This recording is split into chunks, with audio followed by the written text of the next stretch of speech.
I suppose that large X had something to do with the seating arrangements. It's in a nice line from the chandeliers.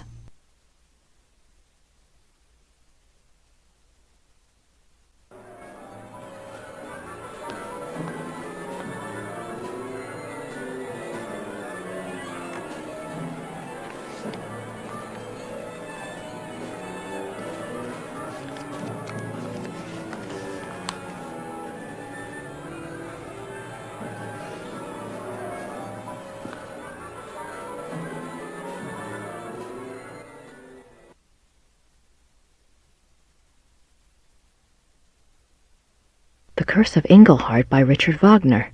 Act 1. Many years ago in a small German village there lived a young man named Engelhart. Engelhart was a lowly blacksmith's apprentice. He was fair-faced, but by nature gentle and shy. Being orphaned, and having lived with the blacksmith in virtual slavery since his parents died, Engelhart had nothing in the world to claim as his own. Nothing, that is, but an amazing talent. For 10 years, the beautiful and much-desired wares that had passed for the blacksmith's own had actually been produced by Engelhart. The blacksmith, a greedy and vain man, was determined to keep this a secret. He forbade Engelhart to ever work the metal in front of another soul, on pain of death. But the blacksmith's ingratitude went further still. He was so plagued with envy of Engelhart's talents that he treated Engelhart like a lazy and worthless dog. The other villagers, assuming that the blacksmith's behavior toward Engelhart must be deserved, followed suit. Now in the same town there lived a rich baron. The baron maintained a patronly and righteous face with the villagers, but it was rumored that he was actually unspeakably cruel and wicked. There was also a young maiden, Hildegunde, who was lovely and good-hearted. Hildegunde was the only one who took pity on Engelhart and was kind to him. Engelhart loved Hildegunde madly, but was too shy and too penniless to even speak of it. In the first act, we learn that Hildegunde's parents, blinded by the prospective fortune, have betrothed her to the baron. When Hildegunde learns of this, she is terrified and protests that the baron is reputed to be evil, but her parents brush this off as jealous rumors and demand her obedience. Poor Hildegunde is too good to defy her parents' wishes, and so she reluctantly agrees. The baron, with great public ceremony, sends Hildegunde a betrothal gift of a silver jewelry box. Hildegunde, overcome by her fear and anger at the betrothal, casts the jewelry box into the fire. She is immediately remorseful and pulls it out, but it is too late. The delicate silver has been badly marred. Hildegunde fears for her life when she sees the damage. She is afraid the blacksmith would report the damage to the baron, so she approaches Engelhart and begs him to help her. Engelhart thinks of his master's warning, but determines to disregard it for Hildegunde's sake. He melts down the silver and constructs another box even more beautiful than the first. When Hildegunde sees his great artistic skill, she falls in love with him. The two come together in an aria of love, but their bliss is momentary. What about the betrothal? The young couple, knowing the baron will never relinquish his claim, decide to run away. Act 2. The baron learns of Hildegunde and Engelhart's disappearance. He is so furious that he hires hunters to track the pair down. Hildegunde and Engelhart are found and arrested. In a public trial, Hildegunde pleads their case in a stirring aria. She tells the townspeople of Engelhart's great skill and his mistreatment by the blacksmith. She tells them Engelhart is good and kind. The blacksmith should be turned out for his evils and Engelhart given the shop. Then she and Engelhart could marry and live in peace with their neighbors. Her parents chose a groom for her, but she begs to be allowed her own choice. It is then the baron's turn to speak. He declares that he has been terribly injured, a victim of a wayward girl. His marriage claim was first. There can be no other. He implies that if the villagers do not help him make it right, he will remove his aid from the village coffers. Then the baron turns to Engelhart. By the rights of the injured, the baron announces, he is empowered to set a curse. The baron curses Engelhart with a terrible and ancient malady, that whenever the moon shines in the night, Engelhart will become a marauding wolf. The village is terrified of wolves and has been plagued for many years by a local renegade wolf which has taken the lives of many children. The Baron further declares that because he is merciful, he will still marry Hildegunde, but not until she renounces Engelhart with her own words. Until she does, he will keep her safe from further shame by locking her up in a small room at the top of his house. The villagers naturally side with the Baron. Hildegunde goes to her prison, and Engelhart does indeed become a wolf at night. At first Engelhart is hated and feared by the villagers. They make the sign of the evil eye at him and will not tolerate his presence in town. But soon, rumors start to circulate about Engelhart the wolf. It seems he is always careful not to harm any human being nor any domestic stock. In fact, he even does some good for the villagers. He scares away bandits and he keeps the renegade wolf at bay. No more children are lost to the fangs of the night. Engelhart's kindness shines through even the dire nature of his curse. Hildegunde, meanwhile, still loves Engelhart as much as ever, whatever curse he might be under, and whatever acts that curse might force him to commit. When she hears of Engelhart's successful mastery of the curse, she dedicates herself to him forever. Hildegunde tells the Baron that she will never renounce Engelhart. The Baron's plan having collapsed before him, having given Engelhart dignity rather than removed it, he flies into a rage. He tells Hildegunde that he will marry her anyway, and on the morrow at that. She will become his wife or her parents' lives will be forfeit. Act 3. The final act begins with the wedding feast for Hildegunde and the Baron. Hildegunde has cooperated due to her fear for her parents' lives, but now that the service is over, she is horrified to find herself that Baron's wife, and is mourning her final separation from Engelhart. After her poignant opening aria, the Baron approaches her and tries to draw her back to the party. He calls for the entertainment, hoping to cheer her up. In strides a traveling show of minstrels. They wear comic costumes and full face paint and immediately proceed to play and juggle for the crowd. One of them, a mime with a tragic frown painted on his face, seems to want to hover near and amuse the bride. She keeps brushing him off, clearly depressed and tearful, and he does his best to make her laugh. After the amusing antics of the minstrel's first song, the tone changes and the minstrel's music grows dark and theatrical. The Baron protests, preferring the comedy, but he's reassured by Hildegunde's father. The minstrels gather in a circle around the frowning minstrel. They whirl around him, and he slowly sinks from sight. The music grows more frantic. Suddenly, the minstrels burst apart like petals, and standing in the center of the room is a wolf. The villagers scream, but Hildegunde cries out that it is Engelhart. The wolf does not attack the crowd. It only lifts its head and begins to howl. The Baron screams at the wolf to stop, and he screams at the villagers to kill the wolf, but they only stare in horror. The Baron pulls his hair and gnashes his teeth. He rises and makes it to the center of the banquet hall, where he falls down in a heap of wedding silk. What emerges from the silk is another wolf. Engelhart has revealed the Baron's terrible secret for all to see. He was the renegade wolf that had terrorized the village. The Baron wolf escapes from the hall through the main archway. Engelhart leaps after him.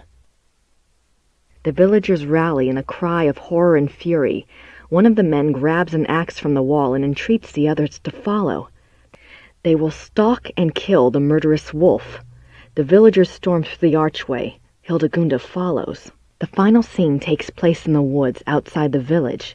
The villagers hunt the two wolves. They follow the wolf tracks, singing of the apparent ferocity of the battle between the two wolves. Hildegunde answers the men's excitement with her own fear for Engelhart's life. The crowd emerges into a clearing. There, the two wolves are engaged in a final deadly embrace. As they watch, Engelhart triumphs and the Baron wolf sinks to the ground and dies. Unfortunately, Engelhart is mortally wounded. His curse has been broken by the Baron's death, but it is too late. Hildegunde sings her love to him, while the villagers pronounce him a great hero. Engelhart dies, and all mourn in a sorrowful final aria.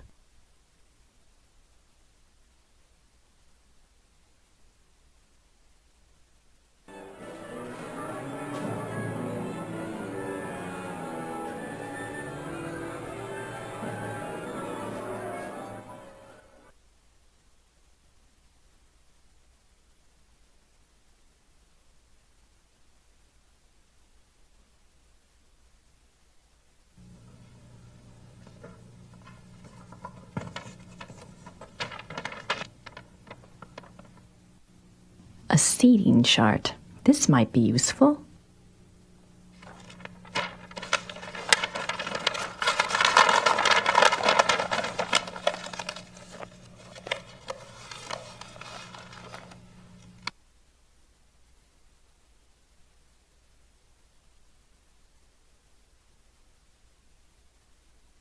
The large X on Wagner's diagram is in an area called the Mittel Loge on the seating chart. I'd better check it out.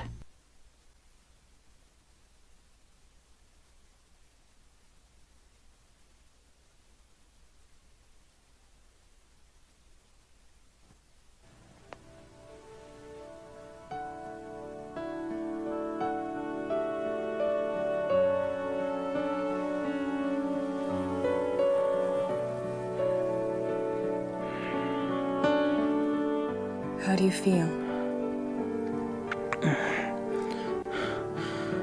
Like someone's put broken glass in my brain. I thought we'd have you back in Rittersburg by now. The Smiths are waiting for you there. It's okay. Just stick me in a room somewhere. Are we ready for the test? I'll check. Could you see about some heat, Gracie? I'm really freezing in here.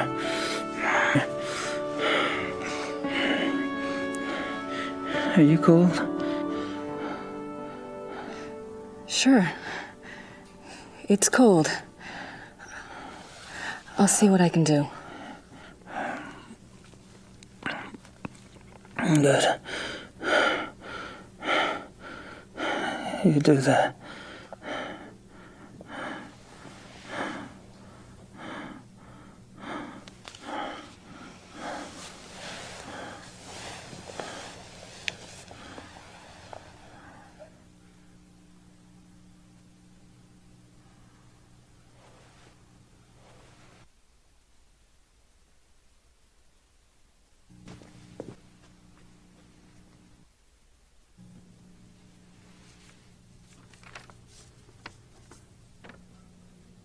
Here's that list I made.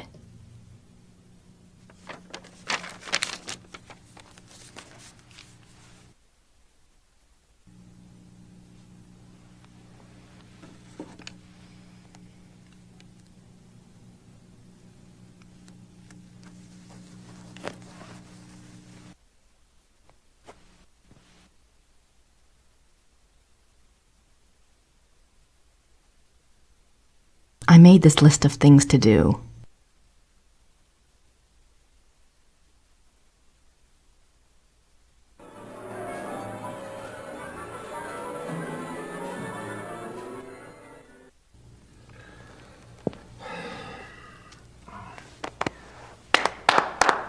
We have 1 hour, people. Herr Emmerding. Herr Emmerding. Yes, Mr. Costello? Herr Emmerding, I must again protest about my lack of vocalization in Act 3. I have not a single note until the transformation aria. Now, how many times do we have to go over this? You are disguised as a silent minstrel. I know that. But an aria, sung to the audience, off to one side, would be very effective. Hildegard has one. Yes, but the audience is not supposed to know it's you until the transformation into a wolf. It's a surprise. You know, surprise. I realize that's the way it's written. I simply disagree with its effectiveness. Your opinion is noted.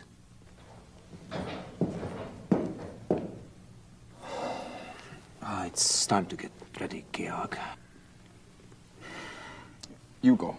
I want to go over this one more time.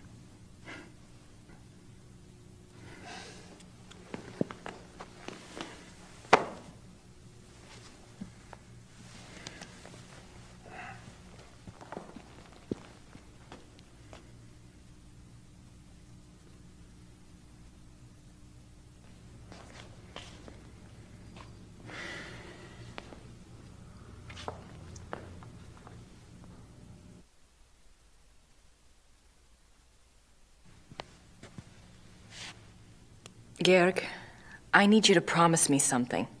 What? There may be some distractions tonight in the audience in Act 3. I need you to keep playing no matter what. What distractions? What are you saying? Don't get upset. It's just, well, it is opening night. The audience might be a bit rowdy, you know? Are you serious? But we have extra security lined up, so if anything were to happen, it would be taken care of. So just, keep playing. Grace, I do not even want to know what you are talking about. This is a brand new Wagner opera. I am not going to stop the performance, even if Wagner himself comes floating out on stage. Great. That's exactly what I wanted to hear.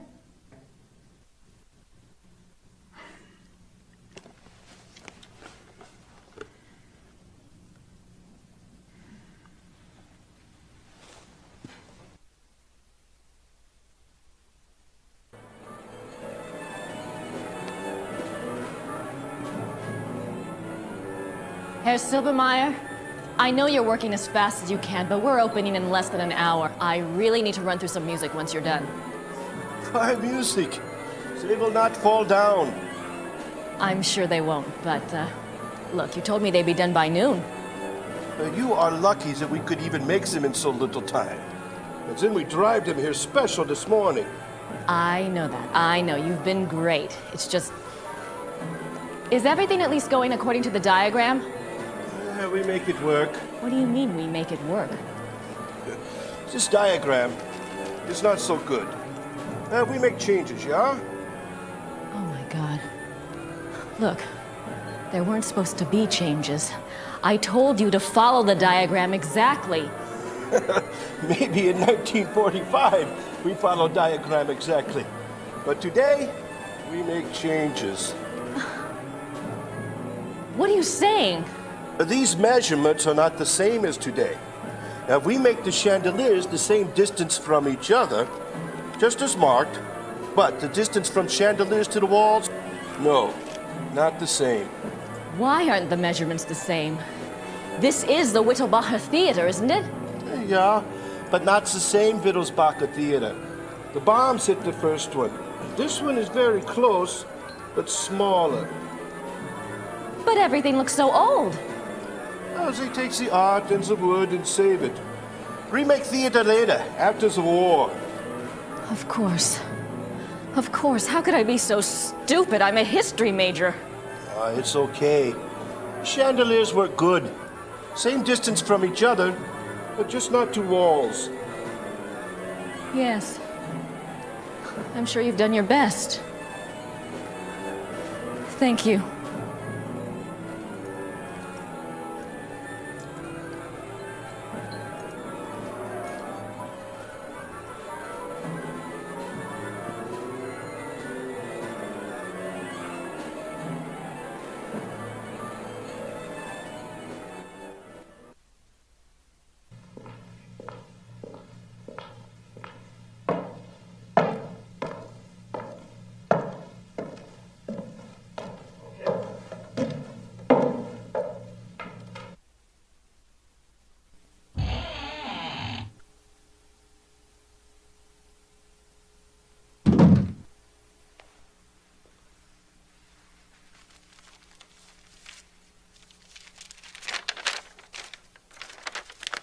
This is definitely the Mittel Loge.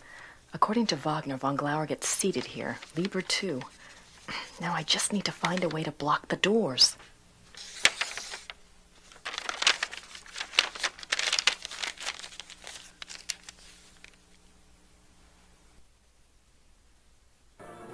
We're isolated from other seats in here. That's good.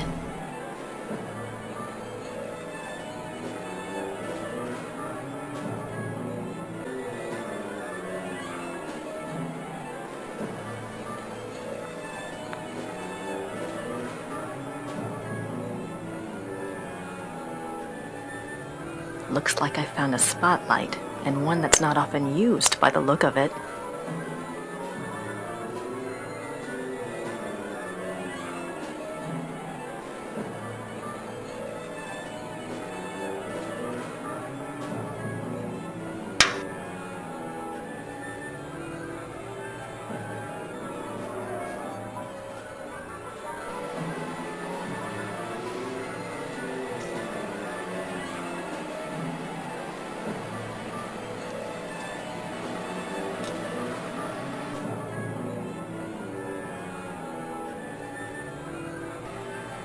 perfect.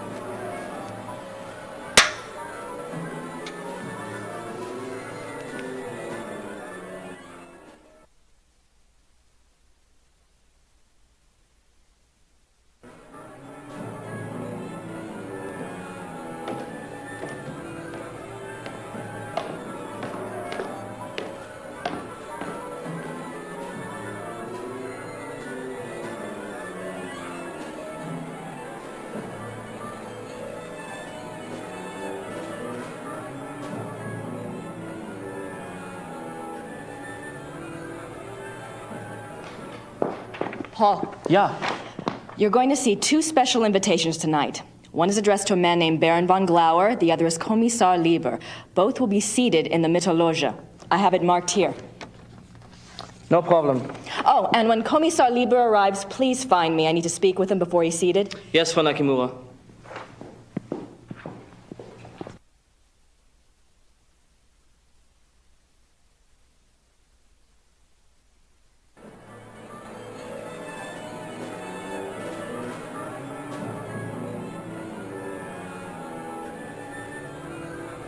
That rope might come in handy.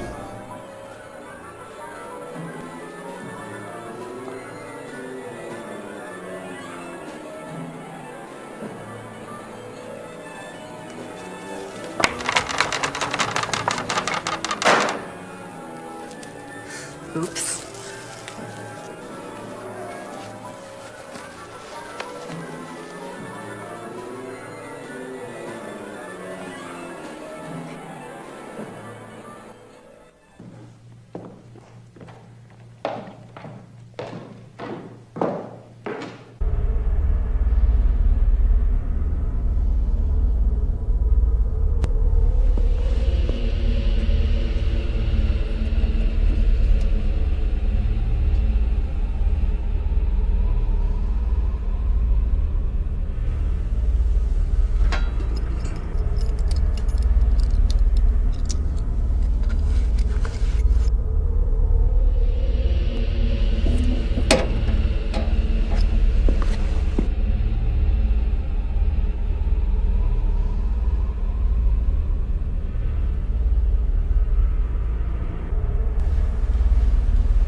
If I can't get Gabriel back to Rittersburg before tonight, this room might do the trick.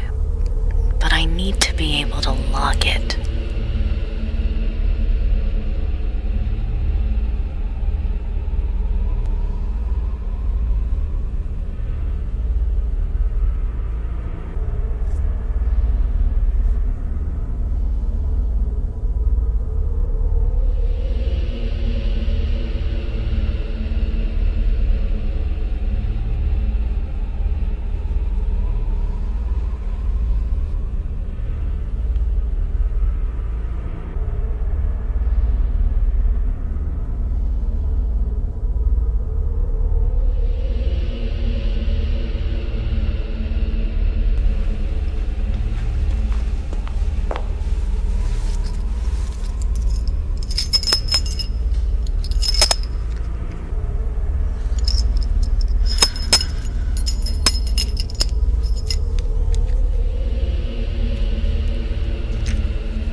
There we go.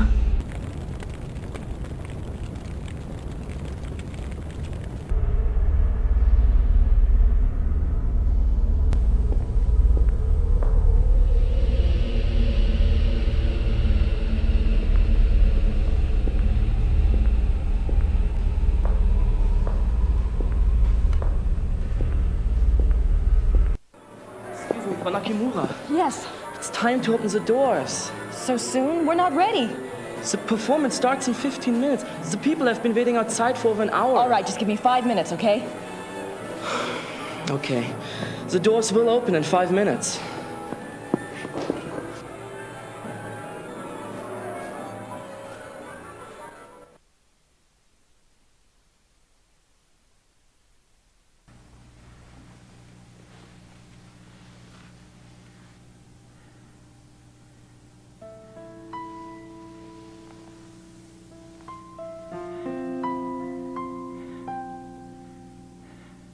Gabriel,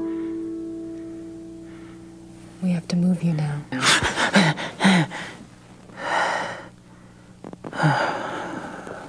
Sorry. Is it time for the test? No, we don't have time. I found a safe place for you downstairs. You'll be all right there. But the test? It's too late to change anything now, even if we could test it. Come on.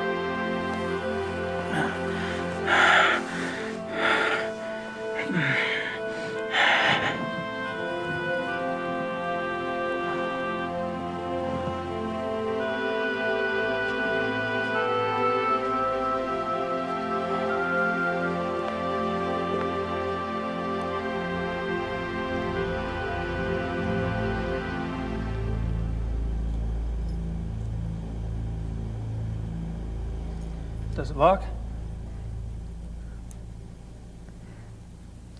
Plug your ears and you probably won't feel a thing. Yeah, I still wish we tested it. We're not going to get another shot, Gracie. Just rest. I'll see you later.